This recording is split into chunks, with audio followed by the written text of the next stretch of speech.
예, 오늘은 2024년 11월 20일 수요일 오전 6시 13분입니다.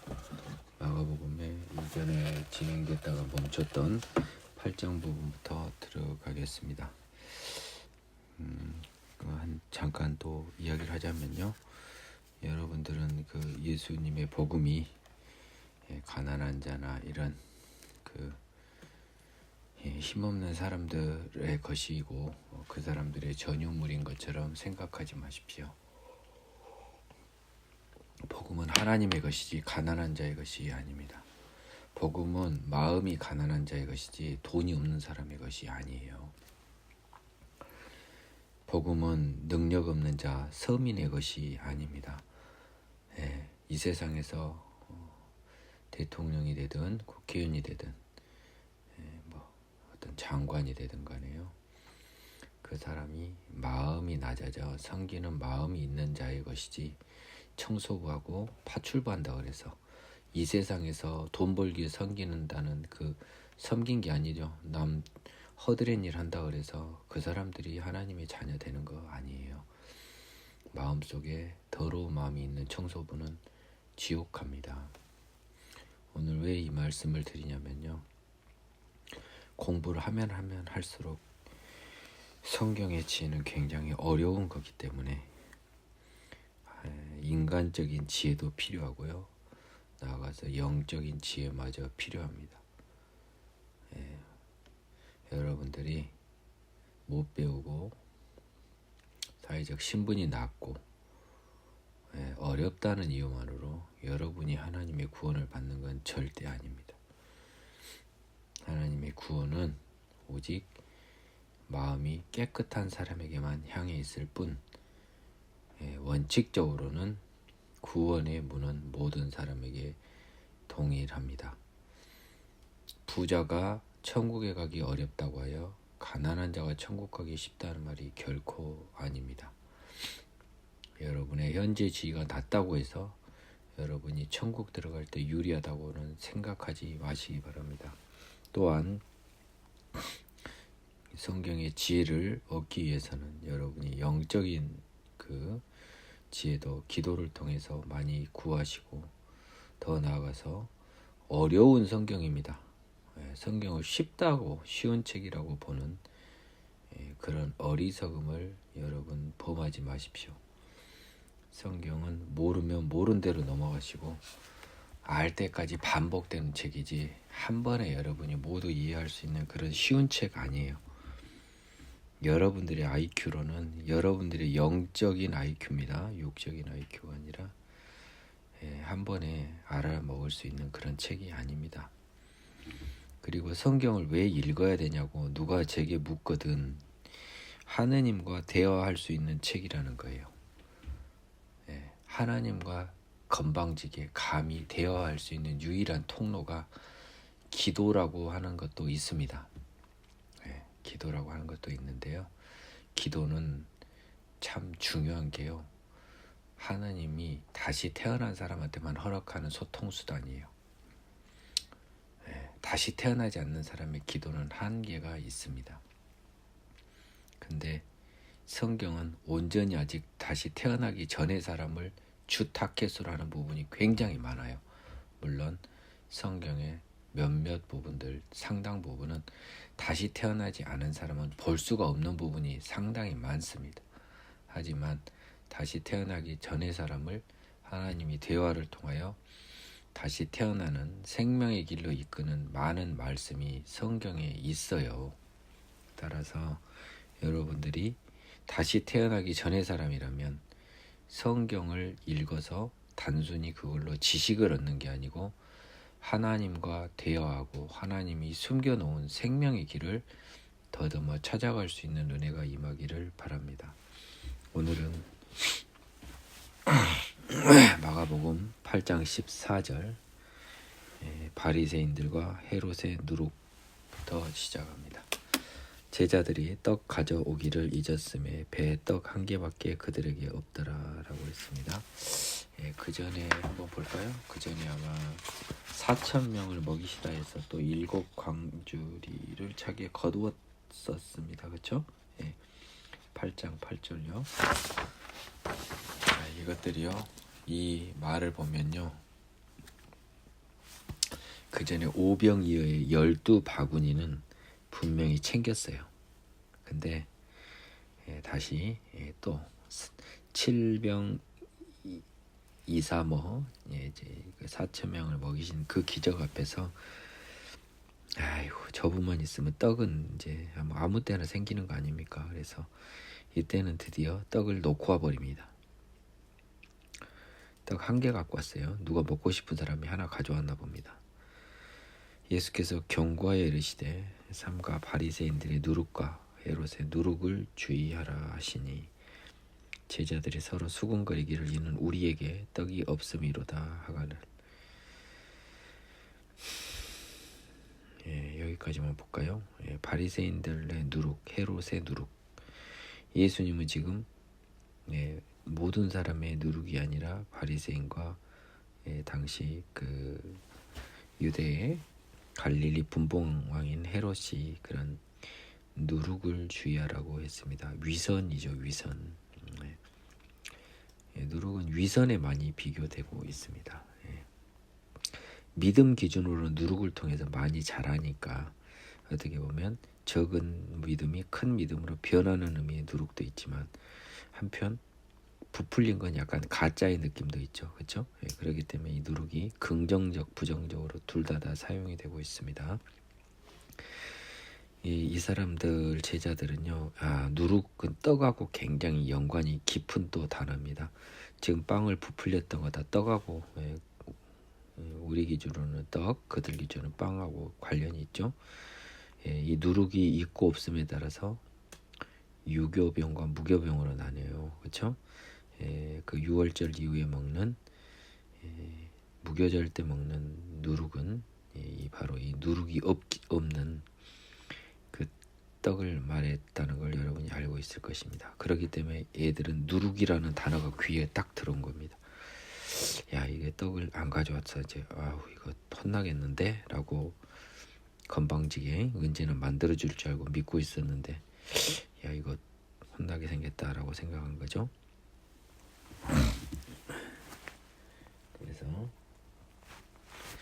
예수께서 아시고 그 속마음을 아신 거죠. 이르시되 너희가 어찌 떡이 없음으로 수군거리느냐. 떡이 없음 해석상 뭐죠? 떡 안 가져온 것으로, 그래서 없는 것으로 게을리해서 안 가져와서, 그래서 지금 없는 것 때문에 왜 이렇게 속닥거리냐, 토론하냐, 아직도 알지 못하며 깨닫지 못하느냐, 너희 마음이 둔하냐, 너희가 눈이 있어도 보지 못하며 귀가 있어도 듣지 못하느냐, 또 기억하지 못하느냐.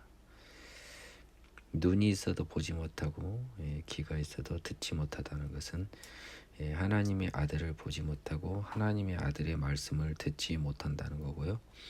기억하지 못하느냐는 오병이어와 7병이어의 기적을 기억하지 못하는 의미입니다. 내가 떡 5개를 5,000명에 떼어줄 때 몇 조각 몇 바구니를 거두었더냐. 이르되 12이니다. 답은 잘해요. 또 7개를 4,000명에 떼어줄 때 조각 몇 광주리를 거두었느냐. 이르되 7이니다. 이르시되 아직도 깨닫지 못하느냐 하시니라. 이것도 생략이 돼 있는 표현입니다. 그러면 뭐를 깨닫지 못하는 거예요? 내가 하나님의 아들임을 깨닫지 못하는. 여러분 떡만 보지 마세요. 이 예수님의 이 약간 한 차원 높은 질문에 답을 딱 마가는 숨겨놨습니다. 아직도 못 깨닫냐면 내 떡 만드는 뭐 떡공장 사장입니까 예수님이? 하나님의 아들임을 아직도 모르냐? 몰라요. 애들은 그냥 어설픈이 아니라 특 A급 선지자로만 알고 있을 거예요. 자, 벳세다 이름의 사람들이 맹인 한 사람을 데리고 예수께 나와 손 대시기를 구하거늘 예수께서 맹인의 손을 붙잡으시고 마을 밖으로 데리고 나가서 눈에 침을 뱉으시며 그에게 안수하시고 무엇이 보이느냐 물으시니 쳐다보시며 이르되 사람들이 보이나이다. 나무 같은 것들이 걸어가는 것을 보나이다. 그날 이에 그 눈에 다시 안수하시매 그가 주목하여 보더니 나아가서 모든 것을 밝히 보는지라. 예수께서 그 사람을 집으로 보내시며 이르시되 마을에는 들어가지 말라 하시니라.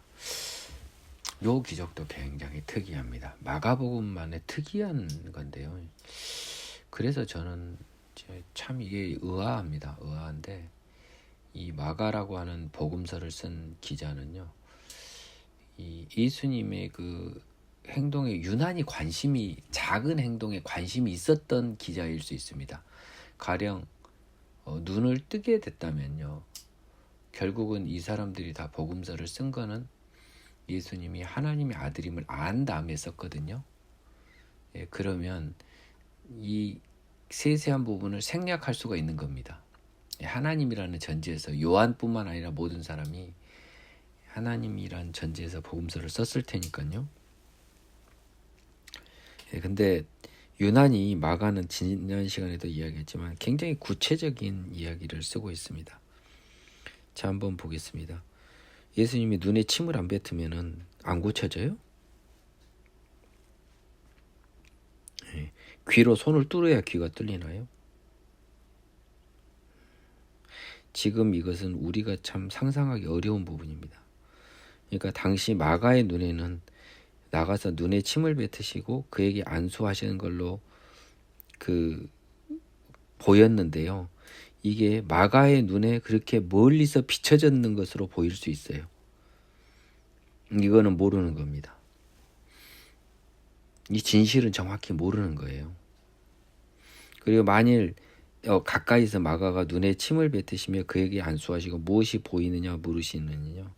참고로 이 복음서를 쓴 마가는 믿음이 약했기 때문에 마치 구체적인 행동을 통해 어떤 예수님의 기적이 나온 형태로 예수님은 보여줬고, 따라서 마가복음이 이렇게 기재되게 한 겁니다. 그러면 상대적으로 우리는 읽을 수 있는 게 뭐냐면, 이 마가라고 하는 친구는 다른 복음서의 기자인 마태, 누가, 요한보다 생각보다 예수님의 은혜나 믿음의 크기가 나중의 기준으로도 더 적었던 사람이 아닌가 추측을 해볼 수 있습니다. 이건 제 추측입니다. 예. 그래서 이 눈을 뜬 과정도 두 단계로 나누어져 있어요. 이걸 가지고 신학적으로 해석하는데 정신 나간 사람들입니다. 이걸 뭔 신학적인 의미가 있어요. 그거보다는 이 마가라고 하는 사람한테 예수님이 보여줬던 이 기적의 패턴이나 모습이 다른 사람과 다른 부분을 보면 뭔가 마가에 대해서 우리가 이게 의심은 아니지만 상대적으로 예수님께서 마가의 믿음의 크기가 상대적으로 조금 더 낮았던 것으로 보셨던 느낌이 좀 듭니다. 제 생각입니다. 그래서 처음에 볼 때도요, 사실 어차피 밝히 본 걸 밝히 본다고 하면 되잖아요. 그렇죠?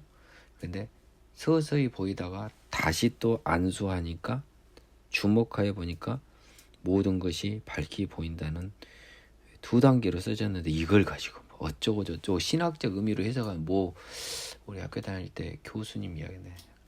가짜는 소리, 어디 말 같지도 않은 소리 하고 있어요. 예. 나무 같은 것들이 걸어가는 것을 보나이다 라고 하는 것은, 나무 같은 것들이라고 하는 것을 이 사람이 한 번도 뭘 보지 않았을 수도 있습니다. 왜냐하면 사람을 나무 같은 것들로, 나무라는 말을 들어는 봤을 거 아닙니까? 맹인이었어도 태생적으로. 그래서 사람을 나무 같은 것으로 봤을 수도 있습니다. 그래서 이 사람이 태어나서 만일 이 사람이 처음 눈을 떴다고 생각해 보자고요. 그러면은 그 눈을 감은 장님이 눈을 뜨면 본 것들이 뭘 인식하는 거예요? 어려운 거예요, 여러분. 우리는 눈으로 뭘 봤기 때문에 눈을 감았다 뜨면 다시 본 게 훤히 보이지만 여러분 태어나서 처음 눈을 떴다고 보세요. 모든 게 다 처음 보는 신기한 거잖아요. 근데 이 사람이 나무나 뭐나 이거 눈은 못 보더라도 들어는 보고 만져는 봤을 수 있습니다. 그래서 길쭉한 형태의 모습은 나무라고 추측을 했을 수가 있어요. 예, 모든 것을 밝히 보는 것은요. 그러니까 이 사람이 장님이었다면 태어난 다음에 신체 장애로 추후 장님이 됐다면 점점 보이지 않던 희미하게 보이던 눈이 밝은 것을 보는 온전한 눈으로 변한 걸 설명해주고, 만일 이 사람이 태어나서부터 장인이라면 이 사람한테 처음에는 시력을 주고요. 그 다음에 안수하여 그의 주목하여 보더니 했던 안수하심의 25절은 시력을 준 다음에 눈에 보이는 모든 정보에 대한 데이터를 다 주신 겁니다. 저것은 나무가 아니고 사람이고 저것은 마차고 이런 것을 한순간에 다 준 거죠. 그렇기 때문에 그 사람이 모든 것을 알았다라는 이런 의미로 보여져요. 정확하진 않아요. 다만 유독의 마가한테는 이런 구체적인 행위를 통해서 예수님이 기적을 한 것처럼 기재되게 하셨는지, 마가의 눈앞에서는 왜 이렇게 다른 사람과 다른 형태의 기적을 행하셨는지는 우리는 알 수 없습니다. 이게 마가복음의 특유한 표현이에요. 마을에는 들어가지 말라 하면서 기적을 공개하는 것을 원하지 않으셨던 예수님을 여전히 확인할 수 있습니다. 예수와 제자들이 빌립보 가이사랴 여러 마을로 나가실새 길에서 제자들에게 물어 이르되 사람들이 나를 누구라고 하느냐. 제자들이 여짜와 이르되 세례 요한이라 하고 더러는 엘리야 더러는 선지자 중에 하나라 하나이다. 예수님께서는 이제 곧 십자가 사역을 앞두고 있기 때문에 본인의 정체를 공개를 해야 되는 상황이 드디어 왔습니다. 그래서 일단 다른 사람이 나를 어떻게 보나 봤더니 다 선지자라고 합니다. 하나같이 다 선지자입니다. 엘리야, 세례 요한. 그렇다면 물으시되 너희는 나를 누구라 하느냐. 베드로가 대답하여 이르되 주는 그리스도시니이다 하며, 주는 그리스도의 살아계신 하나님의 아들이시니다라고 했던 말을 좀 줄여서 썼네요. 그러니까 이에 자기의 일을 아무에게도 말하지 말라 경고하시고, 30절 자기의 일, 자기가 그리스도인 것이란 의미잖아요. 그래서 자기의 일이라고 이렇게 번역을 해놨는데 이게 좀 이상해요. 내가 방금 영어 성경을 살짝 보니까 이게 좀 이 번역이 좀 어색하다라는 느낌을 받습니다. 영어는 about him이거든요. about him. 자기에 대해서 말하지 말라라고 했는데 왜 자기의 일을 아무에게도 말하지 말라고 경고했다고 번역을 했는지 모르겠네요. 이에 자기에 대한 일을 아무에게도 말하지 말라 경고하시고, 자기가 메시아인 걸 말하지 말라는 거예요. about him입니다. 인자가 많은 고난을 받고 장로들과 대제사장들과 서기관들에게 버림받아 죽임을 당하고 사흘 만에 살아나야 할 것을 비로소 그들에게 가르치시되 드러내놓고 이 말씀을 하시니. 자, 이거를 이제 굉장히 디테일하게요. 예수님 십자가에 대해서 이야기했고, 무엇보다 드러내놓고 한 건 뭐냐면 사흘 만에 다시 살아나는 것은 이거는 우리 인간은 상상이 안 되는 겁니다. 근데 잘 나가는 우리 선생님이 갑자기 버림받아 죽임을 당하고가 제자들한테는 너무 크게 다가온 거죠. 그리고 이걸 숨기지 않고 대놓고 말을 하니까 베드로가 예수를 붙들고 항변하면, 이거 지난 시간에 제가 이야기를 했습니다. 아예 그냥 멱살 잡는 수준까지 물리력을 행사하는 건방진 행동을 베드로가 합니다. 예수께서 돌이키사 제자들을 보시며 베드로를 꾸짖어 이르시되 사탄아 내 뒤로 물러가라. 네가 하나님의 일을 생각하지 아니고 도리어 사람의 일을 생각하는도다 하시고. 자, 이것도 여러분이 조심해 보시기 바랍니다. 왜냐하면 제가 옛날에 뭐라고 말씀했습니까? 귀신 들린 사람과 귀신이 거의 같은 의미로 많이 쓰입니다. 여기서 보십시오. 베드로야라고 하지 않고 뭐라고 합니까? 사타나라고 이야기합니다. 그렇기 때문에 이 베드로라는 사람과 사탄은 동일한 의미가 되는 겁니다. 즉 베드로 안에서 베드로의 주인 행세를 하고 있는 사탄을 이야기하는 거고요. 그는 또 베드로입니다. 그러니까 여러분들이 죄인이다라고 하면요, 여러분한테 사탄아, 나는 사탄의 아들입니다라고 하는 것이 아주 자연스럽게 고백이 돼야 되는 거예요. 왜냐하면 우리는 사탄의 아들이든지 하나님의 아들인지 둘 중에 하나밖에 없어요.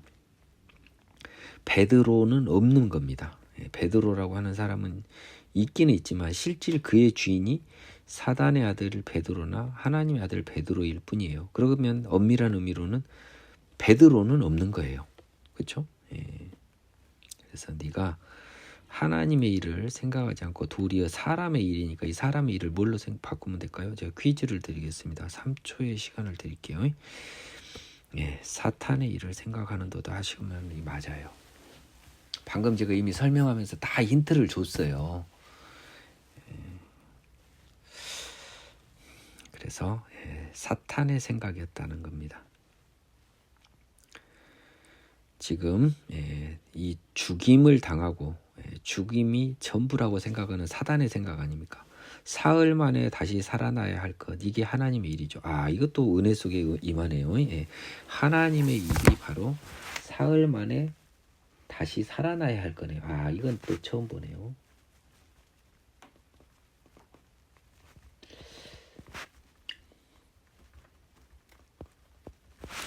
사람의 일은 뭡니까? 십자가에 육적으로 죽는 것.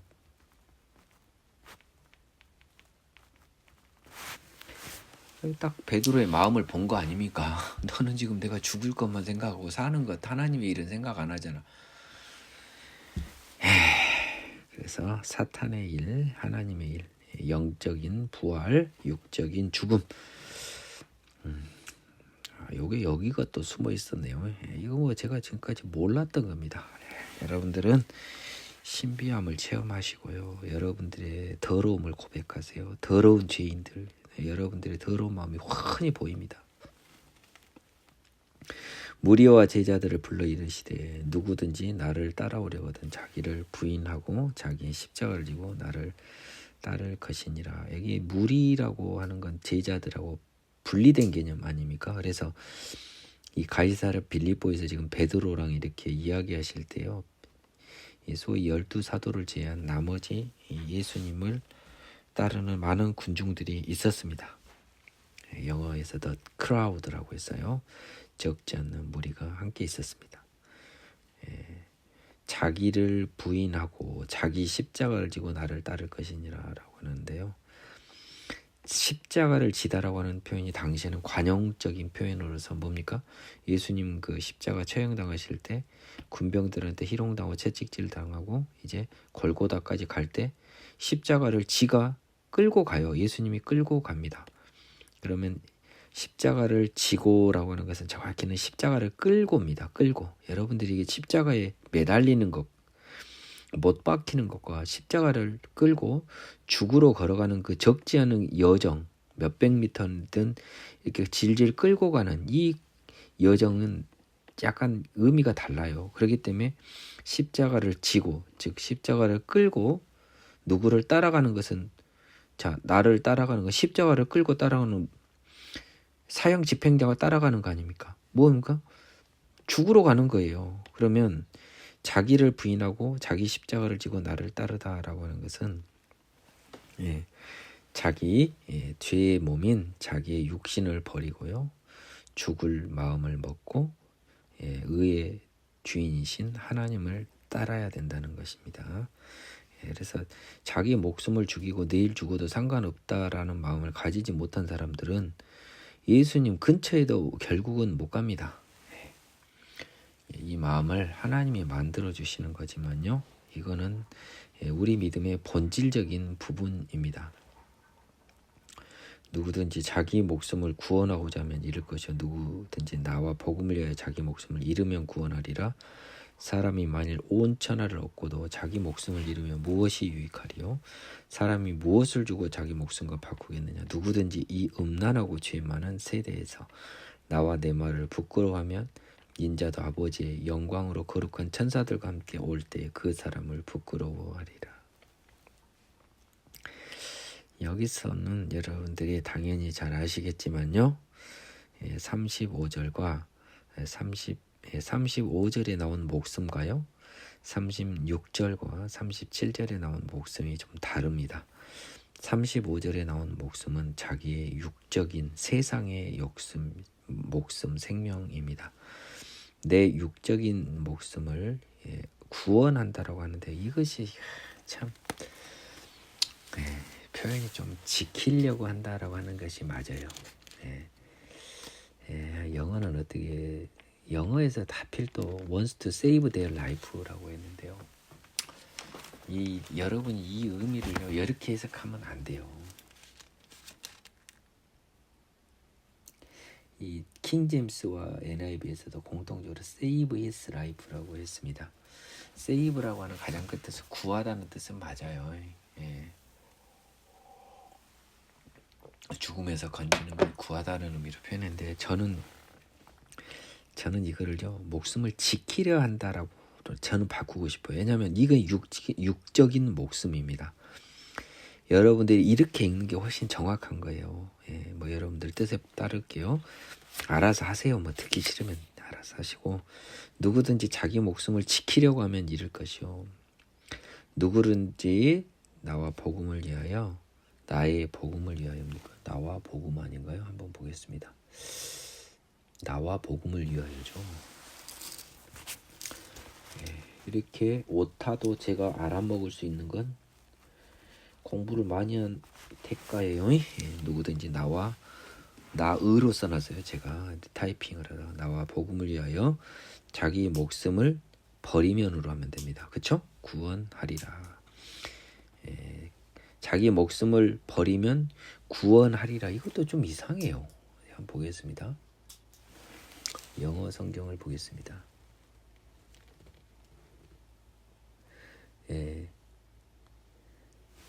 이런 의미죠. 이것도 마찬가지로 save라고 되어 있습니다. 그러니까 뭔 말입니까? 누구든지 나와 복음을 위하여 자기 육신의 목숨을 버리면 결국은 영원한 생명을 얻을 것이다. 이렇게 해석을 할 수 있어야 돼요. 이런 해석을 못하면 이 성경을 못 읽는 겁니다. 그래서 사람이 만일 온 천을 얻고도 자기 목숨을 잃으면 무엇이 유익하리요? 라고 했습니다.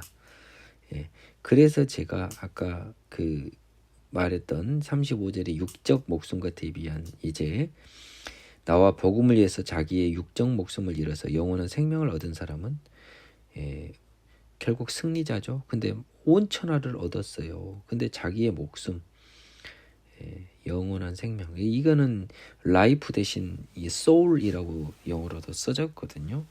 그래서 영적인 목숨을 의미합니다. 사람이 무엇을 주고 자기 목숨과 바꾸겠느냐 이것도 영원한 생명의 목숨이기 때문에 영어 표현에서 둘 다 soul이라고 썼습니다. 한번 볼까요?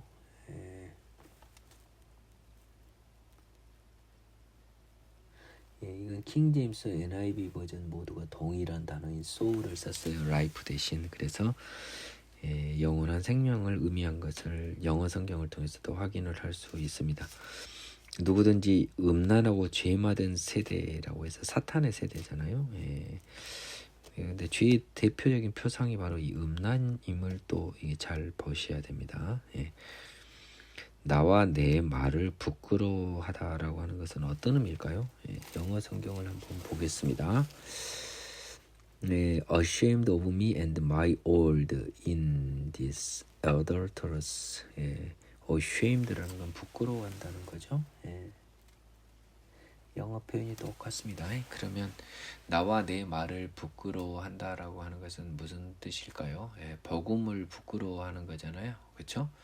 자, 이제 그러면 슬슬 뭘로 휙 갑니까? 로마서 내가 이 복음을 부끄러워하지 아니하나니 이 복음은 모든 믿는 자에게 구원을 주시는 하나님의 능력이 됨인 거죠. 그래서 복음은 그 자체로 굉장히 부끄럽습니다. 죄인의 몸, 인간 기준으로 보면 왜? 누구들이 뭔데 구원을 이야기하냐? 그래, 원래대로라면 부끄럽지만 우리는 하나님의 그 능력을 통해 깨끗함을 덧입어 변하여 새 사람 되어 구원을 받는다. 그러니까 우리가 구원을 받는 건 그냥 더러운 몸으로 받는 게 아니고 하나님의 능력으로 깨끗함을 덧입어 구원을 받는 것이니까 이 복음이야말로 하나님의 능력이기 때문에 우리는 부끄럽다고 생각하지 않고 영광스럽게 생각을 하는 거죠. 그렇죠? 요건 로마서의 그 부분을 생각을 하지 않으면 쉽게 이해가 가지 않은 부분입니다. 그러니까 바울하고 예수님하고 아무 교감도 없었어요. 자, 9장 보겠습니다. 또 그들에게 이르시되 내가 진실로 너희에게 이르노니 여기 서 있는 사람 중에는 죽기 전에 하나님의 나라가 권능으로 임하는 것을 볼 자들도 있느니라 라고 했습니다. 이거는 좀 해석이 굉장히 좀 나래한 부분이 있습니다. 근데 이 하느님의 나라가 권능으로 임하는 것은요, 일단은 이게 성령에 임하면 이미 하나님의 나라는 임한 거잖아요. 일부나마 지금 이 썩어가는 사이에서 하느님의 나라가 전부 임한 게 아니잖아요. 일부 임했어요. 뭐가 임했습니까? 성령을 통해 뭐가 나왔습니까? 결국 영생하게 될, 신령하게 부활하게 될 하나님의 나라의 자녀, 하나님의 백성이 지금 만들어지고 있어요. 그래서 하나님의 나라가 권능으로 임하는 것은 성령, 짧게는 좀 더 자세하게는 그 성령을 통해서 만들어지게 될 하나님 나라의 백성이 이 지구상에 존재하는 것 자체가 하나님의 나라가 먼저 권능으로 임하는 대표적인 예일 것입니다. 2절은 변화산 사건을 기재하고 있어요. 엿새 후에, 나중엔 또 8일 후에라고 누가복음엔 돼 있는 것 같은데 기억이 정확하지 않을 수 있죠. 당시 사람 시계도 없고 달력도 그렇게 없었을 겁니다.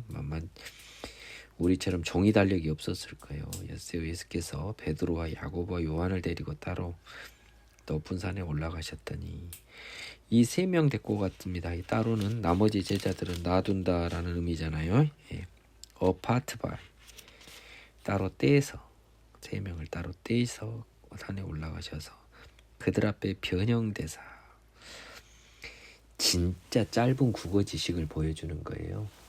왜냐하면 이 기사 영어 단어가요, transform이라고 나왔습니다. transfigure라고 나왔습니다. 영어는 transfigure나 transform이나 똑같죠. transfigure, 똑같이 썼네요. 트랜스는 뭘 바꾸는 거잖아요. 그쵸? 우리 그 전기 100볼트에서 200볼트, 200볼트, 100볼트 바꾸는 걸 도란스라고 한 게 이 트랜스 아닙니까? 바꾸는 거예요. 전압을. 폼이라고 하는 게 형태고요. 피겨도 형상입니다. 그래서 여러분 그저 피겨 스케이팅이 그거 아닙니까?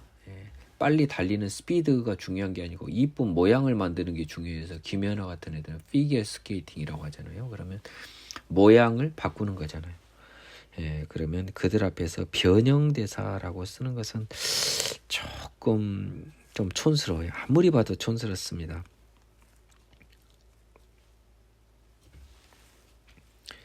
차라리 변모대사라고 하죠. 차라리 변형된 건 뭐지? 사물이 이렇게 약간 변형인데 사람이 바뀌는 걸 뭐라고 할까요? 조금 풀어서 쓰면 되잖아요. 새로운 모습으로 바뀌사, 아니면 새로운 모습으로 변화대사, 이런 형태로 써야지. 변형대사라고 하면은 글쎄요, 정의가 아깝지 않은 현대사회에서는 조금 애매합니다. 이게 좀 확 깨요, 한마디로. 확 깬다고요. 제가 옛날에 그 재밌는 이야기라면요, 영어가 짧아가지고요, 제가 외국인들 3명과 함께 중국에서 트레킹을 했습니다. 말을 타고요. 4박 5일간 이 히말라야 산맥을 막 이렇게 텐트 안에서 자고 하는데요. 그냥 11월 달에 그때 때 아닌 추위가 와가지고 눈이 막 오고 해서 제가 감기에 걸려버렸습니다. 그때 외국인, 그때 미국인 2명하고요, 네덜란드 사람 2명이 있었습니다. 그래서 짧은 영어를 할 수 있어서 그들이 나에게 약을 줬습니다. 대표적인 진통제 뭐죠? 해열제요. 대표적인 해열제를 줬습니다, 저한테. 그래서 이제 다음 날 아침에 이제 깨끗이 나았어요. 정말 신기하더라고요. 그래서 다음 날 아침에 이 미국 친구 애가 물어보더라고요. 그 여자애가. 그래서 hey 민 are you okay 뭐 그러는 거예요. 그래서 제가 또 영어 또 자랑하다가 이거 뭐라고 하냐면 after I took the medicine my headache has perissed라고 해버린 겁니다.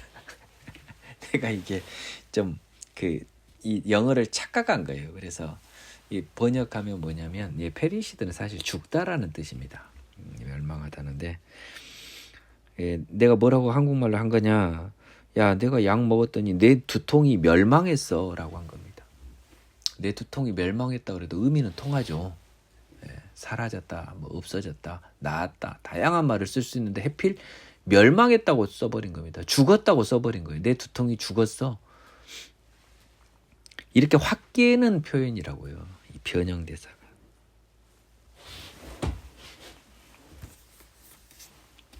그들 앞에서 모습이 변화대사라고 하면 될 겁니다.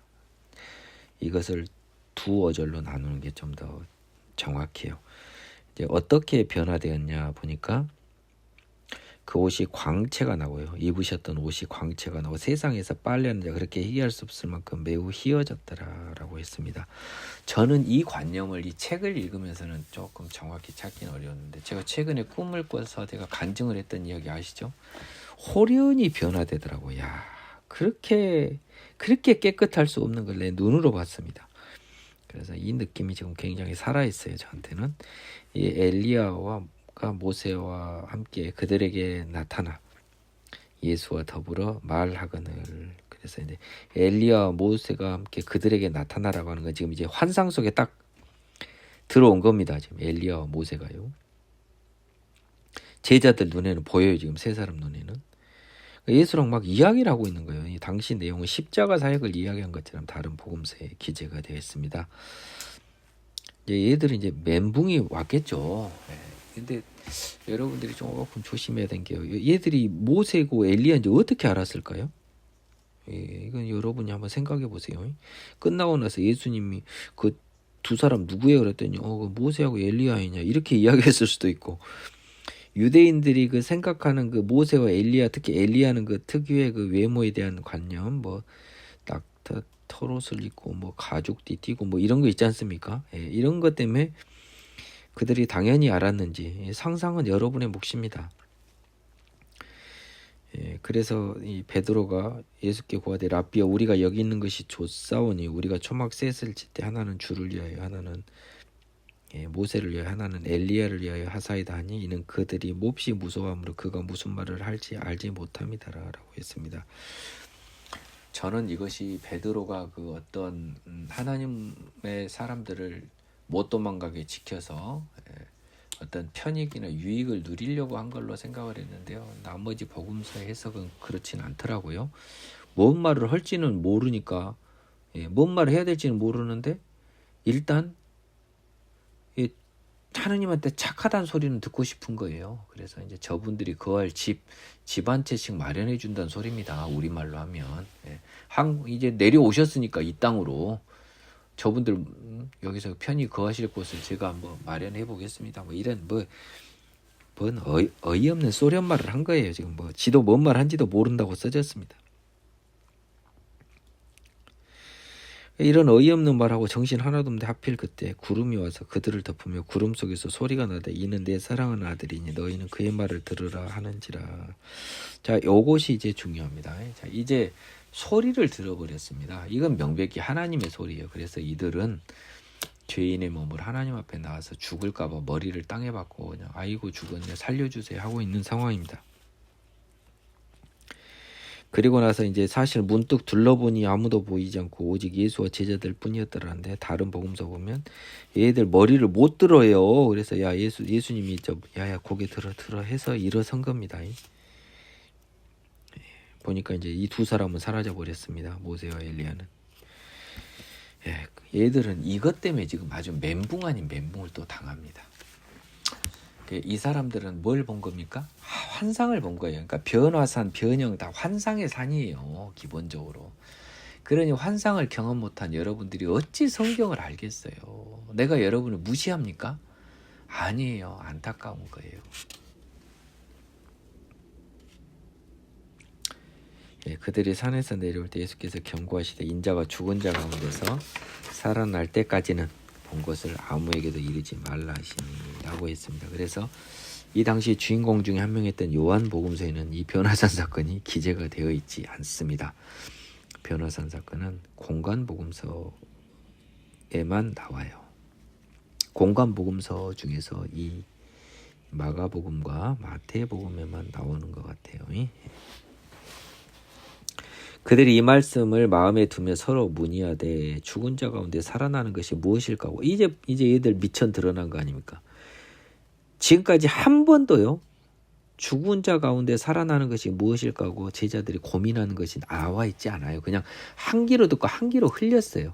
이것이 바로 하나님의 일이죠. 이것이 아까 우리가 공부했지 않습니까? 이게 바로 하나님의 일입니다. 하나님이 계획하신 일이죠. 죄를 짓지 않고 이 세상을 살아낸 예수는 결국 신령한 몸으로 부활하는 것이죠. 죽은 자 가운데 살아나는 것, 이게 또 우리 믿음의 대상 복음 아닙니까? 이에 예수께 묻자와 이르되 어찌하여 서기관들이 이건 이제 다 필요 없어요. 이제 문의해봤자 저그들이 뭘 알아요? 저그들끼리 서로 문의하잖아요. 죽은 자 가운데 살아나는 것이 무엇일까 하고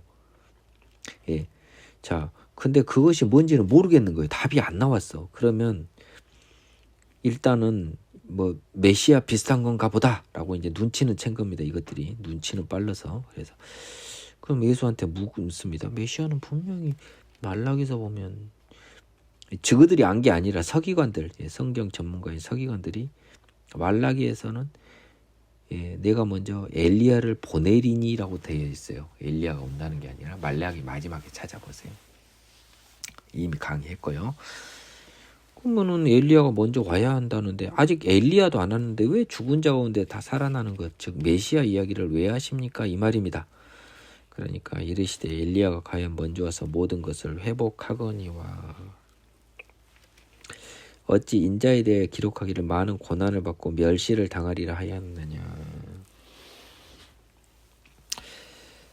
그러나 내가 너희에게 이르노니 엘리야가 왔을 때 기록된 바와 같이 사람들이 함부로 대우하였느니라 하시니라. 자, 여기는 조금 설명이 필요합니다.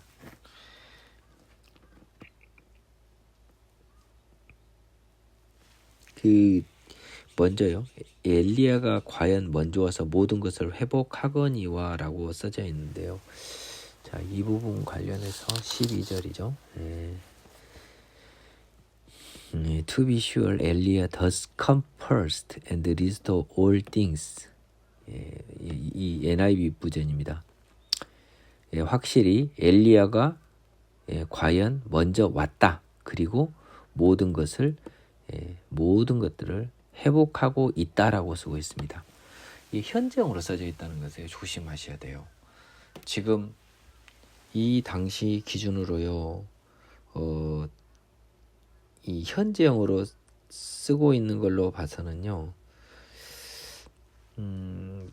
이 의미가 여기에 굉장히 어려운 부분입니다. 결국 여러분들이 이제 영어 시제를 이게 영어 공부하는 여러분들은 좀 열심히 하는 분들은 여기서도 조금 제 말을 정확히 이해할 수 없어요. 근데 제 이야기를 듣는 분 중에는 영어 공부를 잘 하는 분이 계실 수 있습니다. 언젠가는. 그러면 영어에서 현재 시제는요. 가령 예를 듭니다만은 뭐 지구가 태양을 도는 것처럼 어떤 불변의 진리나 진실을 말할 때는 항상 시제를 현재를 씁니다. 그렇기 때문에 엘리야가 이 세상에 와서 모든 것을 회복하는 것은 하나님 기준으로는 정해진 거고 진리고 진실이에요. 이거를 그래서 현재형을 쓰고 있습니다. 이거는 진리입니다. 진리. 근데 인자에 대하여 기록하기를 많은 고난을 받고 멸시를 당하리라 하였느냐라고 한 것은 뭔 말이요? 자, 봐보세요. 뭐하고 같이 해석해서 봐야 되냐면 11절하고 같이 해석을 보자고요. 서기관들은 엘리야가 먼저 와야 된다는 말라기서만 보고 있어요. 지금. 걔 눈에는 똥만 보인다고 그것만 보고 있는데 막상 이사야나 모든 선지자와 모세의 율법과 시편에 다 뭡니까? 인자가 와서 많은 고난을 받고 인자는 메시아입니다. 멸시를 당하리라고 하는 것들은 다 있는데 왜 그거는 다 이전무가 불고 엘리야가 와야 되리나 이것만 아냐는 거예요. 즉 고난받는 메시아에 대한 기록에는 왜 관심을 기울이지 않냐라고 해서 서기관들을 간접적으로 꾸짖고 계신 것을 확인해 볼 수 있어야 돼요. 굉장히 수준 높은 부분입니다. 지금 제가 한 말은요. 그러면서 이 12절 후반에 이 표현이요. 어찌 인자에 대해 기록하기를 많은 고난을 받고 멸시를 당하리라 하였느냐라는 이 표현이 킹 제임스 버전을 제가 조금 날것으로 번역해 주면 이렇게 써져 있습니다. 인자에 대하여는 어찌 기록되었느냐? 그가 멸시를 받고 많은 고난을 당하리라고 쓰여 있지 아니하냐? 이렇게 이야기하는 겁니다. 그러면 왜 인자에 대해서 기록된 부분, 이 부분은 서기관들 너희들은 모르는 거냐, 무시하는 거냐, 뭐 모른다는 거죠. 이거는 모르고 왜 엘리야 먼저 와야 된 것만 아냐는 거죠. 무엇이 중요한디란 말을 하고 있는 겁니다. 근데 덜 중요한 엘리야도 한번 보자. 지금 얘들은 중요한 메시아는 못 보는데 아유 말도 안 통하고 그만두자. 근데 별로 덜 중요한 엘리야도 놓고 보면 너희들은 와야 된다고 하는데 이미 왔다는 겁니다.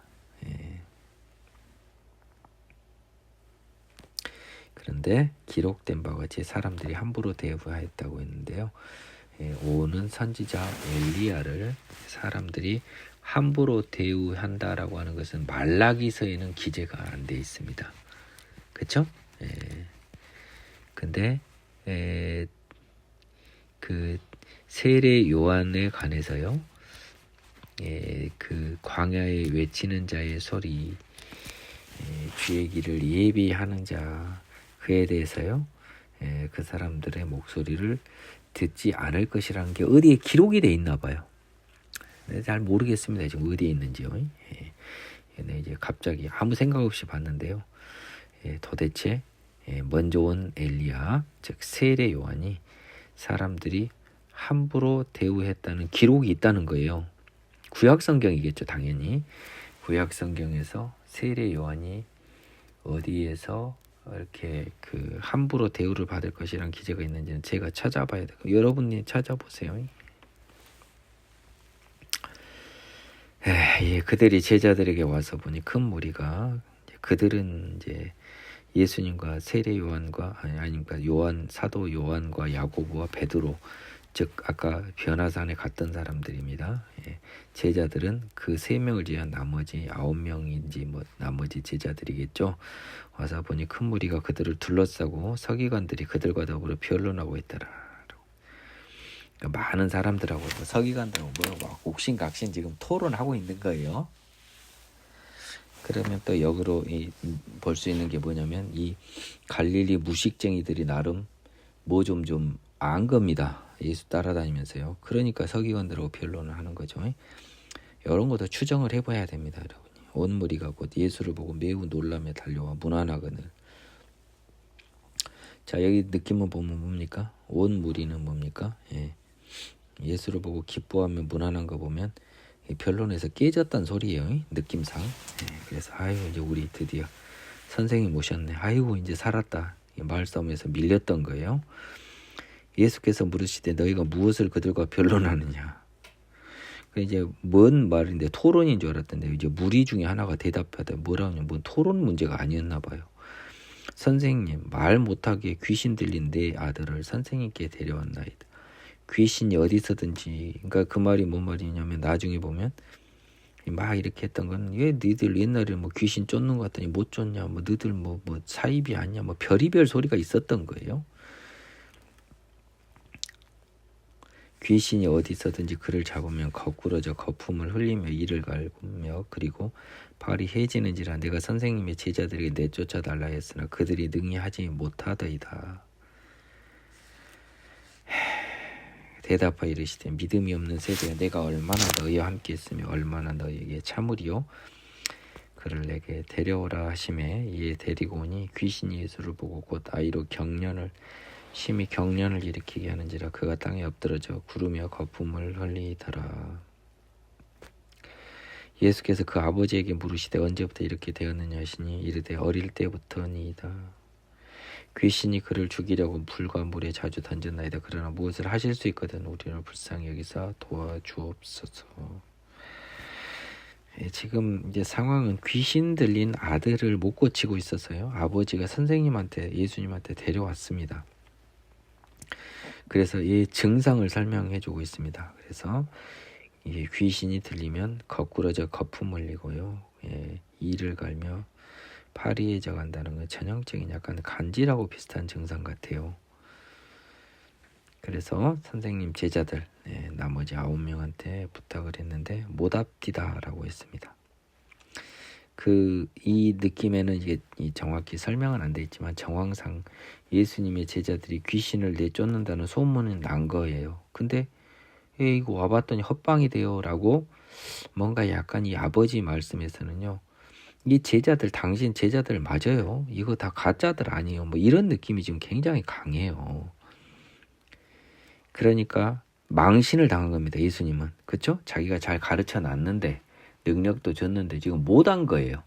자 그러면 여기서 나중에 나옵니다만은 믿는 자에게는 능치 못하는 게 없다라고 하는 말이 나중에 나와요. 그렇다면 이 말은요. 예수님이 그 아버지를 꾸짖는 게 아니고 사실은 제자들을 돌려까기를 하고 있는 부분이 있습니다. 그래서 제자들이 믿음이 없어서 일을 못한 겁니다. 자 여기서 믿음은 하나님의 전능하심에 대한 믿음입니다. 믿음 없는 세대여 내가 얼마나 너희와 함께 있으며 얼마나 너희에게 참으리요. 그를 내게 데려오라 하시매 여기서 여러분이 조심해야 됩니다. 믿음 없는 세대여 내가 너희와 함께 있으면 얼마나 너희에게 참으리요는 이 사단의 세대를 말하고요. 너희는 다 사단의 자녀를 말합니다. 지금 예수님은 하루라도 빨리 사단의 시대를 멸하고 사단의 자녀를 하나님의 자녀로 하루빨리 돌리고 싶은 이 조급함을 이 안타까움을 여러 번 토로하고 계세요. 그래서 화를 표현하시다가요. 일단 데려오라고 했고요. 데리고 오니까 다시 귀신이 게임도 안 되는데 예수님 앞에서 아이를 경련을 일으키게 했습니다. 그래서 엎드러져 구르며 다시 거품을 흘렸습니다. 근데 예수께서 그 아버지에게 물으시되 언제부터 이렇게 되었느냐 하니까 어릴 때부터니다라고 했어요. 그래서 이 귀신이 굉장히 센 귀신이어서 제자들이 쫓아내지 못했다라는 측면도 있습니다. 지금 벌써 몇십 년간 지금 이 아들한테 붙어 있는 거니까요. 예수께서 이렇게 물어본 다음에 귀신이 그를 죽이려고 불과 물에 자주 던졌나이다. 그러나 무엇을 하실 수 있거든 우리를 불쌍히 여기사 도와주옵소서. 그래서 이 귀신 들린 아들이 불에도 들어가고 물에도 들어가고 아주 미친 짓을 많이 했다는 거죠. 결국 죽을 짓을 했는데 아직 안 죽은 겁니다. 그래서 이제 당신 자자들도 안 된 거 보면 당신도 안 될 것 같지만 그래도 당신은 선생님 아닙니까? 그러니까 하실 수 있거든 우리를 불쌍히 여기서 도와주소서라고 해서 제자들과 달리 예수님은 하실 수도 있다라는 기대를 표현하고 있죠. 이에 대해서 예수님이 할 수 있거든이 무슨 말이냐, 믿는 자에게는 능히 하지 못할 일이 없느니라 하시니. 여러분도 이것도 한번 잘 보겠습니다. 이거 번역을 한번 제가 제대로 됐나 한번 보겠습니다. 이것이 잘 와보세요. 여러분들 이게 조심해야 됩니다. 23절 If you can say that Jesus everything is possible for one who believes 라고 되어 있습니다. 자, 그러면 여러분 조심하셔야겠습니다. 여러분들이 이제 잠깐 한눈 팔고 보면 어떤 느낌이 되냐면 이 믿는다는 주체를 이 귀신 들린 사람의 아버지로 생각할 여지가 굉장히 큽니다.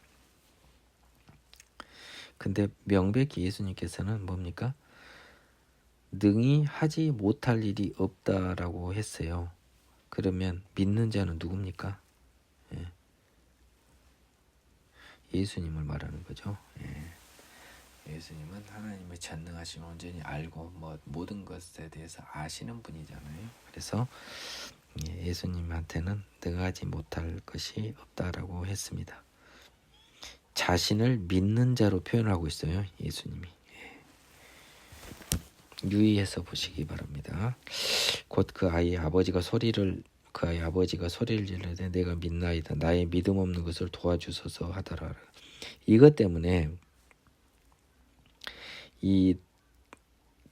능히 하지 못할 일이 없느니라라고 했는데 여러분 귀신을 이 사람이 쫓았습니까? 예수님이 쫓았잖아요. 그러면 만일에 믿는 자가 이 아이의 아버지라면 믿는 자에게는 능히 되지 못할 것들이 없다라고 하는 것이 됩니다. 근데 지금 전반적으로 쭉 그러면 제자들의 믿음 없음을 꾸짖었고 쭉 해서 그러면 제자들은 쫓지 못하는 것을 귀신을 쫓는 예수님은 믿음이 있는 거예요. 그래서 24절과 상관없이 23절에 믿는 자는 예수님을 말하는 게 맞습니다. 그래서 그의 아버지가 소리를 질러 이르되 내가 믿나이다. 나의 믿음 없는 것을 도와주소서 하더라 라고 합니다. 근데 그러니까 24절은 이 아버지가요 예수님의 말씀을 잘못 해석한 거예요. 그래서 내가 이렇게 믿음이 없어서 안 도와주시나 보다. 그래서 내 믿음 없는 것을 도와주시고 나의 믿음을 생기게 한 다음에 능히 할 수 있게 해달라. 지금 아들을 향한 아버지의 사랑이에요. 그러니까 예수님과 아버지의 대화가 서로 살짝 엇갈리고 있는 거예요. 예수님은 제자와 달리 자기가 능히 하지 못할 일이 없는 것은 믿는 자라는 거고요. 인간 예수 기준입니다. 하느님 예수가 아니고요. 인간 예수 기준입니다. 근데 이 아이의 아버지는 능히 못할 일이 없는 것을 자기 개념으로 생각하고 자기 아들을 살리고 싶은 마음에 자기가 믿음은 없는 거야. 그래서 믿음 없는 것을 도와주소서라고 자기의 믿음 없음을 반성하고 하나님께 구하는 거죠. 재밌습니다. 그래서 예수께서 무리가 달려와 모이는 것을 보시고 그 더러운 귀신을 꾸짖으시되 말 못하고 못 듣는 귀신아 내가 내게 명하노니 그 아이에게서 나오고 다시 들어가지 말라 하시매.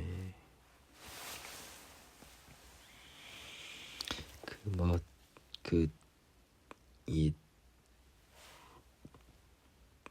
17절에서 말 못하고 귀신 들리는 애였잖아요. 그러니까 벙어리였던 것 같아요. 그래서 그 원인이 귀신 들린 거다라고 했습니다. 그래서 귀신이 소리 지르며 아이로 심히 경련을 일으키게 하고 나가니 그 아이가 죽은 것 같이 되어 많은 사람이 말하기를 죽었다는 예수께서 손을 잡아 일으키신 이에 일어서니라.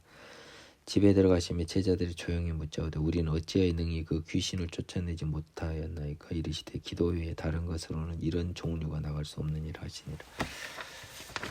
근데 여러분들도 이게 조금 좀 이제 그 인간적인 눈으로는 이해가 안 가는 게요. 말 못하는 것이 뭐 어떤 뇌의 문제지 뭔 귀신의 문제냐고 하는데 이것은 사실 우리가 부인하고 싶지 않지만요. 우리의 모든 질병은 사실은 하나님과는 거리가 있는 거예요. 하나님과 온전히 연결이 된 것은 아닌 결과라고 본 겁니다. 나는 그 믿어요. 그래서 성경적으로 disorder, 좀 뭐랄까 몸이 아프거나 장애가 있거나 이런 모든 형태의 결과들은 적어도 하나님의 결과는 아닙니다. 억울하지만 그래요. 억울하지만 이것을 어떤 그 억울함으로 받아들이지 말길 바래요. 왜 억울함으로 영원한 생명이 약속돼 있는데 이 세상에서 잠깐 잘못된 그걸 가지고 억울한 거 바보 중에 바보 아닙니까? 그거는 1000점 만점에 0.00001점도 안 되는 배점 갖고 엉엉 우는 거고 999.99 점수를 다 준다고 했는데 그거 보고 가면 되지. 이 세상에 좀 불편한 장애 갖고 엉엉 울면 좀 심하게 표현 바보 중에 바보죠. 멍청이 중에 멍청이 아닙니까? 그것이 아주 사소한 것이기 때문에 그것이 사단의 결과물이라고 받아들일 수 있는 거예요. 그걸 가지고 하느님을 원망할 수 없는 거예요. 왜냐하면 하느님은 이거 잠깐뿐인 이 인생이 지난 영원한 생명을 약속하셨기 때문이죠. 그래서 이 사람이 말을 할 수 있게 됐을까요? 성경은 침묵하고 있네요. 말을 하게 됐겠죠. 귀신이 나왔으니까. 집에 들어가서 제자들이 무리가 왜 이렇게 못 쫓아냈습니까? 라고 했습니다. 기도 외에 다른 것으로는 이런 종류가 나갈 수 없다고 그랬습니다. 자, 그러면 이게 지금 1단, 2단, 3단 논법으로 들어가면 여러분들이 또 이거 갖고 갑자기 또 기도로 딱 가버립니다. 자, 범위를 한번 잡아보자고요. 우리가 못한. 자, 먼저 뭐라고 그랬습니까? 보자고요. 이제 공부를 한번 해봐요. 뭐라고 그랬습니까?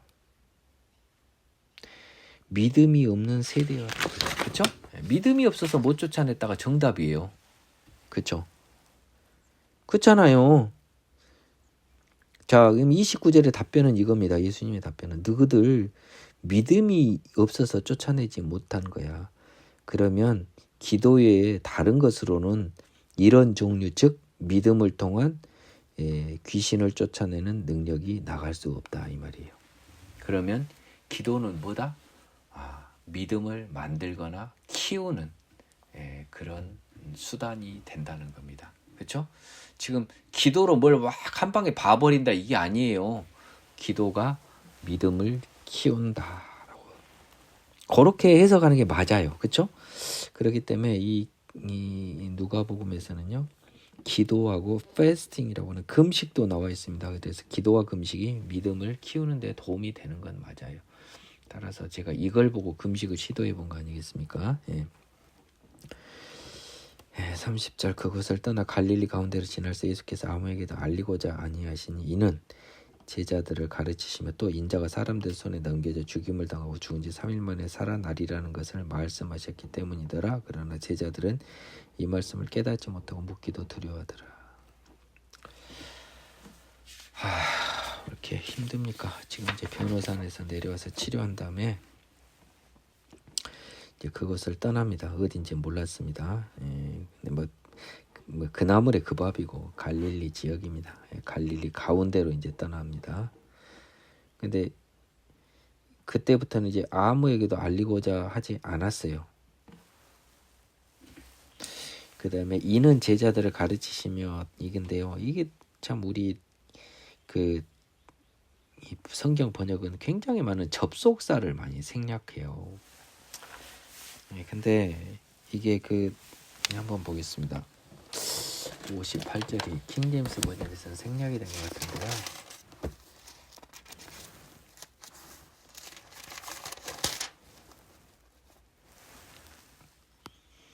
음, 31절이에요.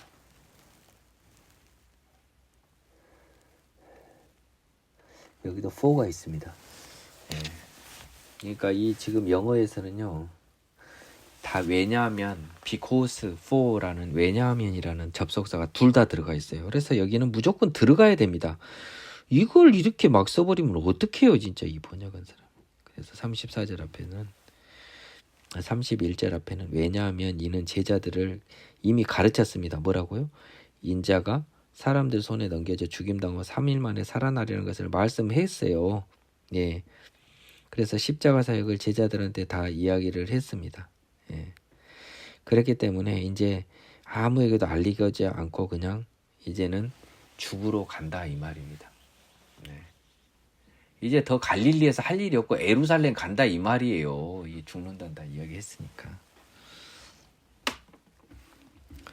그러나 제자들은 이 말씀을 깨닫지도 못하고 묻기도 두려워했습니다.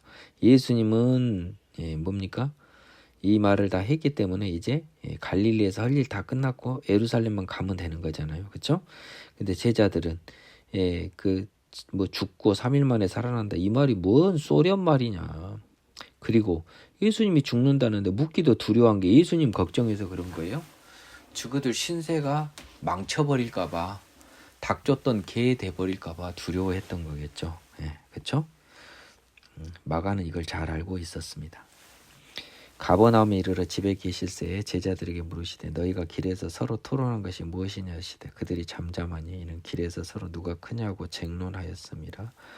예수께서 앉으사 12제자를 불러서 이르시되 누구든지 첫째가 되고자 하면 무사람의 끝이 되며 무사람을 섬기는 자가 되어야 하리라 하시고 어린아이 하나를 데려다가 그들 가운데 세우시고 안으시며 제자들에게 이르시되 누구든지 내 이름으로 이런 어린아이 하나를 영접하고 나를 영접하며 누구든지 나를 영접하면 나를 영접하면요 나를 보내신 이를 영접함이라. 많이 나왔던 표현인데요. 다시 한번 여러분한테 확인합니다. 굉장히 중요한 부분이에요. 자, 이 이야기가요. 성경이 막 써진 것 같은데 굉장히 잘 써진 책입니다. 아니 잘 써졌다고 하는 건 너무 경망스러운 표현이고요. 너무너무 대단한 책이에요. 자 보세요. 제자들이 길에서 서로 네가 잘났니 내가 잘났냐고 서로 싸운 겁니다. 내가 지금까지 시간을 제일 많이 투자했으니까 내가 왕이다. 머리가 내가 좋으니까 내가 왕이다. 키가 내가 크니까 왕이다. 힘이 세니까 왕이다. 우리 아버지가 부자니까 내가 왕이다. 서로 지그들 중에 서로 덧진개찐 쟁론이 붙었습니다. 뭐냐라고 물으니까 이제 쪽팔리잖아요. 그래서 조용히 있었습니다. 다 알죠? 그래서 서로 누가 잘났냐라고 싸우니까 예수님이 딱 와가지고요. 야, 너희들 중에 으뜸 되고자 하면 끝이 되고 섬기는 자가 되라라는 거예요. 자꾸 위에 올라가서 남 지배하려고 하지 말고 섬기고 끝이 된 사람이 결국은 으뜸이 된다. 이 말 같지도 않죠. 우리 인간 마음하고는 안 맞아요. 우리 마음 맞지는 않는데 예수님 이 진리를 말씀하십니다. 이제 이 말이 중요합니다. 그래서 어린아이를 데려다가 딱 안았습니다. 그럼 어린아이는 지금 얘들에 보면 제일 하찮은 제일 낮은 가장 비천한 신분의 꼬마행이를 하나 딱 갖고 뭐라 그래 버리냐. 누구든지 내 이름으로 이런 어린아이 하나를 영접하면 나를 영접하면 여러분 이게 이 영접하다라고 하는 게 리시브는 모시는 거예요. 모시는 거 받드는 거. 의미를 잘 알아야 된다고요. 이렇게 보잘것없는 어린아이를 받들고 모시면 누구를 영접하는 거예요? 어린아이가 아니라 예수님을 영접하죠. 자, 점점 이게 점진적으로 확대됩니다. 그러면 이제 A는 B, B는 C 이제 쭉 갑니다. 그럼 나를 영접하면요, 나를 보내신 하느님을 영접한 거예요. 그러면 어린아이를 영접하면 누구를 영접한 거다? 하나님을 영접한 거다. A는 B, B는 C 그러니까 A는 C잖아요. 이 관계가 이렇게 가잖아요.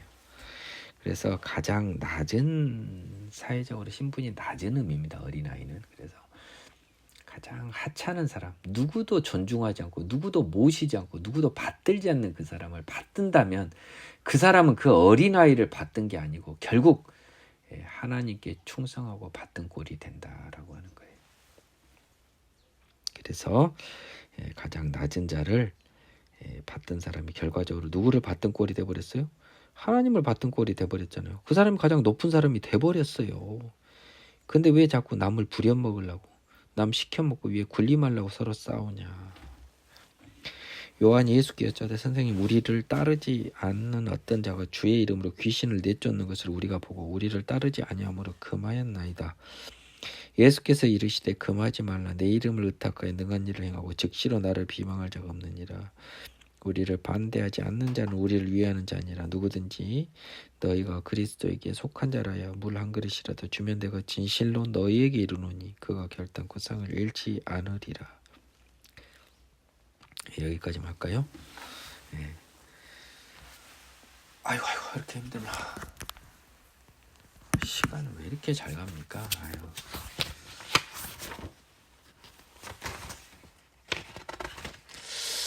네, 10장의 양이 너무 많아요. 참. 오늘은 어디까지 하냐면요. 재물이 많은 사람까지만 하겠습니다.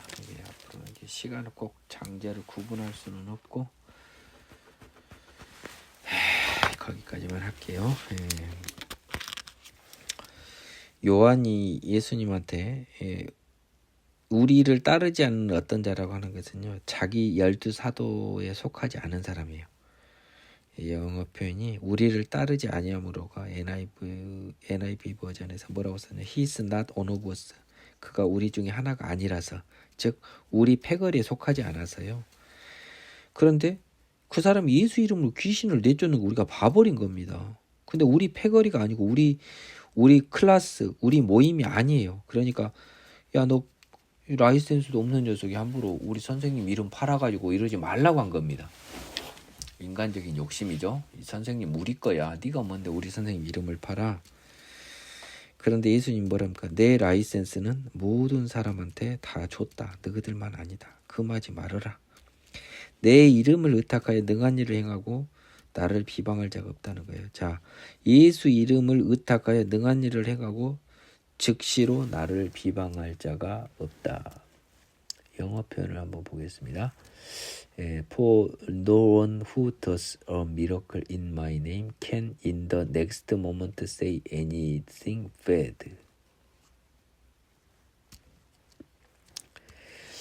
킹 제임스 버전을 보겠습니다. Don't forbid him, for no one who works a miracle in my name can soon afterward speak ill of me. 예수 이름으로 기적을 행하고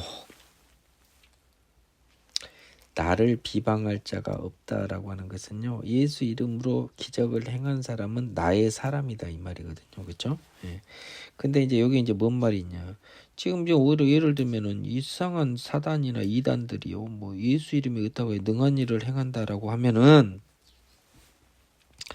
자, 저 예수의 사람이라고 볼 여지가 있지 않습니까? 근데 예수 이름을 의탁하여 능한 일을 행한지 안 한지는 그 사람 입으로 예수 이름으로 명하는 일에서는 아니겠죠, 그렇죠? 그 사람의 머릿속에서 진짜 예수님을 의탁했는지 알 수가 있잖아요. 하나님은. 그래서 하나님은 마음을 아는 하나님이기 때문에 내 이름을 의탁하여 능한 일을 행한 사람과 내 이름을 의탁하지 않고 빙자하여 능한 일을 사단의 이름으로 행한 사람을 구분할 수 있기 때문에 예수님은 이 말씀을 하신 겁니다. 오해하면 안 돼요. 우리를 반대하지 않는 자는 우리를 이해하는 자니라. 누구든지 그리스도에 속한 자를 물 한 그릇이다 주면 내가 진실로 너희는 그가 상을 잃지 않는다. 이 말이 뭔 말이냐? 너희들은 자꾸 너그 12명만 지금 집단 이기주의를 취하려고 하는데 우리를 반대하지 않는 사람은 우리 편이니까. 자, 너희에게 속하지 않는 사람입니다. 누구든지는요. 너희에게 속하지 않는 사람이 너희가 그리스도에게 속한 자라 하여. 그래서 너희를 물 한 그릇이라도 준다면 그 사람은 뭐예요? 예수님의 상을 받는 사람이니까 그 사람도 그리스도에게 속한 사람이라는 거예요. 그래서 그리스도에 속한 너희와 한편이 된 그 사람들은 결국 그들이 그리스도 나에게 속한 사람이다. 그러니까 너희들 집단 이기주의를 하지 말아라 라는 겁니다. 반대로요. 42절은 반대로 이것을 여러분들이 잘 봐야 됩니다. 왜냐하면 이제 반대로 쭉 나갑니다.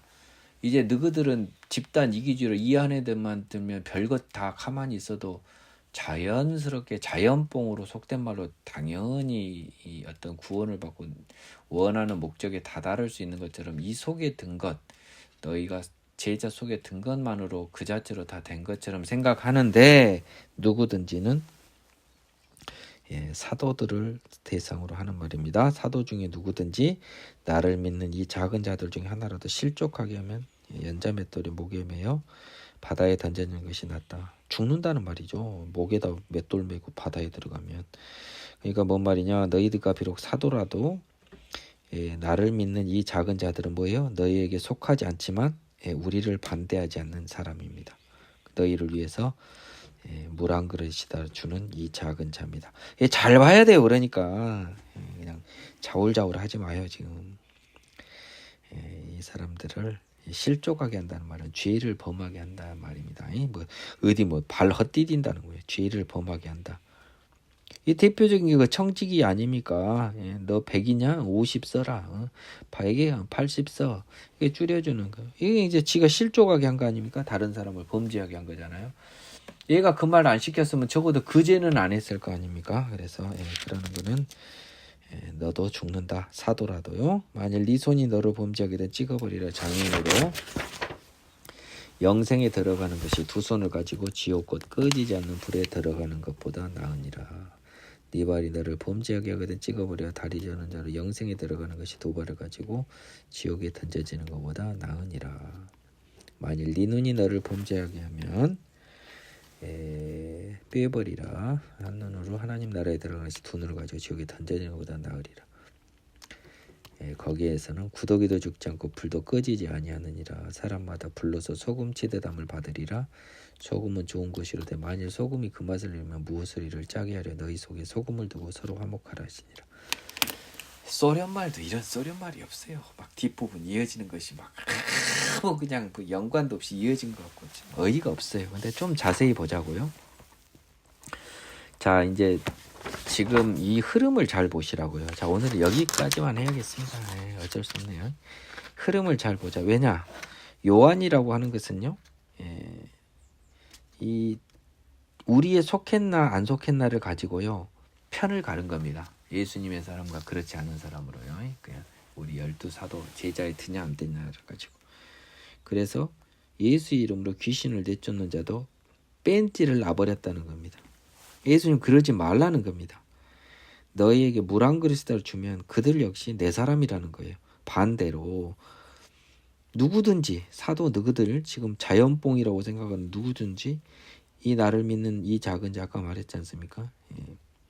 물 한 그릇에다 주는 이 작은 자를 죄짓게 하면 너 그냥 연자맷돌 목에 매어 바다에 던져져 버린 게 나아. 너 차라리 그러기 전에 먼저 죽어버리는 게 나아. 실족하게 하지 않고. 그래야 구원을 받을 거 아닙니까? 응? 실족하게 하기 전에 죽어버리면 구원은 받을 거 아니에요. 죄 안 짓고. 그러니까 너희들 그 자연뽕이라고 생각하지 마. 죄 지으면 안 돼. 손이 죄를 범하면 찍어버리라고 그랬습니다. 발이 죄를 범하면 잘라버리라고 했습니다. 눈이 죄를 범하면 빼버리라고 했습니다. 다 뭐예요? 죄 짓지 말라는 소리를 이렇게 심하게 써놨는데 도대체 뭔 예수님이 다 죄를 지라 그래요. 이거 용서받을 거면 여러분들 왜 눈을 빼불고 다리를 썰어불고 팔을 잘라요. 예수님이 어디 과학적인 세디스트입니까? 이렇게 심한 표현을 해서 우리에게 하지 말라는 건 뭡니까? 장애인으로라도 영생에 들어가는 게 남는 장사다는 거죠. 죄 안 짓고 천국 가는 것이 중요하지. 몸을 썰어버리고 눈알을 빼버릴 정도로 죄를 짓지 말라고 죄 짓지 말라고 이렇게 심하게 말씀하신 분 앞에서 여러분들이 지금 뭔 헛소리를 하는 거예요. 지나간 죄는 용서받지만 다시 태어난 다음에 발생한 죄는 용서를 못 받아요. 이 관념이 없으니까 다 그냥 그러니까 일요일마다 회개기도 한 사람들은요 매일 다시 태어난다는데 그거는 매주 중생한다는데 그건 히브리서에 따라서 중생은 한 번밖에 안 돼요. 성경을 그냥 한 것도 모르고 그냥 어디 앵무새 같은 성경만 보니까 그런 어리석은 생각을 하는 거예요. 자, 왜 이렇게 눈을 뽑아불고 다리를 썰어버리고 팔을 잘라서라도 천국에 가야 되냐 이유가 써졌습니다. 자, 거기는 뭐겠습니까? 천국은 아니잖아요. 지금 영생에 들어가는 거 이야기가 지옥에 던져지는 것보다 나으니 지옥에 던져지는 것보다 나으니 지옥을 이야기하고 있지 않습니까? 거기는 구더기도 죽지 않고 불도 꺼지지 아니하니라. 근데 구더기는 관념이 없는데요. 저는 불이 꺼지지 않는 지옥을 경험해봤습니다. 그런 느낌을요. 이거 있을 곳이 못 돼요. 예.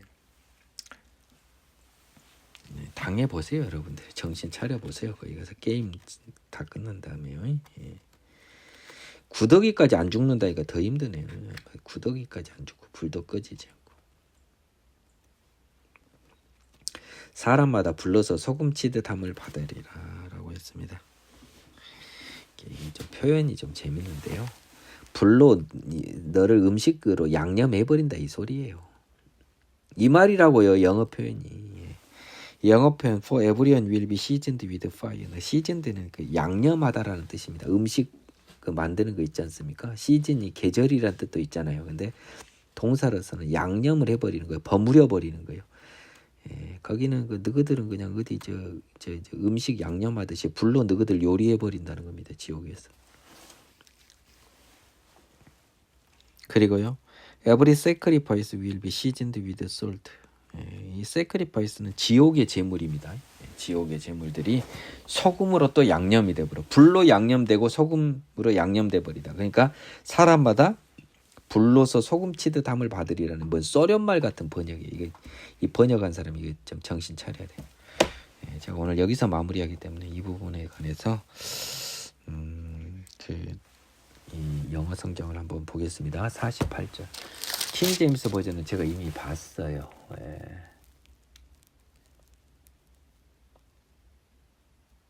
이게 지금 NIV 성경을 번역한 거네요. NIV 성경은 Everyone will be salted with fire 해가지고 모든 사람이 불로서 소금 버무려지는 소금 버무리는 것처럼 불로 버무려진다는 거예요.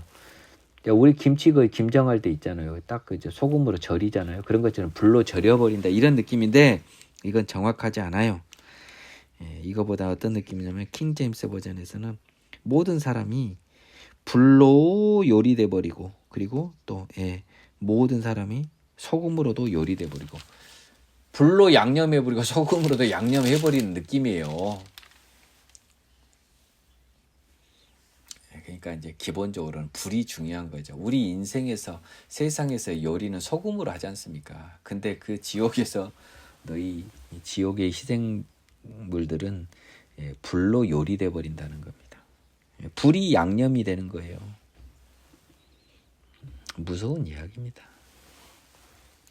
자, 50절 갑자기 또 대화가 확 또 바뀝니다. 조심하세요. 이제 지금 지옥 이야기를 했습니다. 48절과요. 49절. 갑자기 50절은 뭐냐?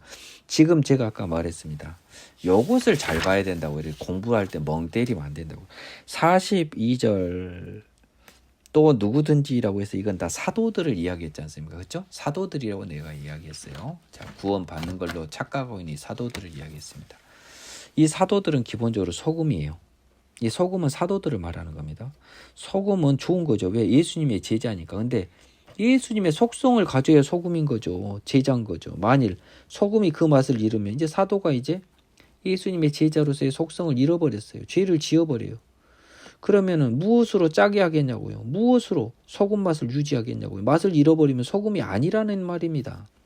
그리고 다시 짜게 할 방법이 없다는 거예요. 뭔 말이에요? 다시 태어나게 할 방법이 없단 말이에요. 그러니까 여기가 히브리서하고 이어지는 겁니다. 한 번 구원을 받고 영생을 맛보고도 다시 죄에 빠지는 것은 이게 다시 구원을 받을 기회가 없는 게 그 십자가에 예수를 2번 못 박는 거라는 것이 여기서 나온 거예요. 자, 소금이 좋은 것인데 소금을 만일 잃어버렸습니다. 다시 짜게 해주면 되잖아요. 예수님이 호남하는 소리. 근데 뭐예요? 자, 무엇으로 이를 짜게 하려 이 말은 짜게 해줄 수 없다. 안 된다는 겁니다. 그렇죠? 너희 속에 소금을 두고 서로 화목하라. 잠깐만요. 이게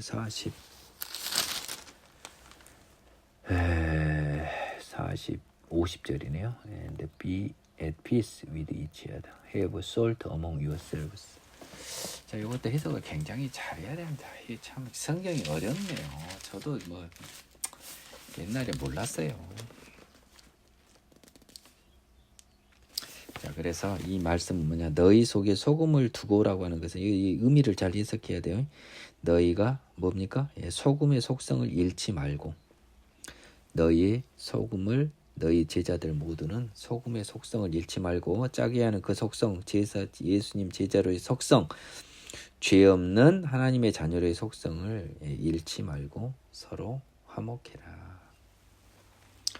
죄 짓지 말고 사이좋게 지내. 이 말 한 겁니다. 아이고 힘들어서 더 못하겠네요. 수고하셨습니다.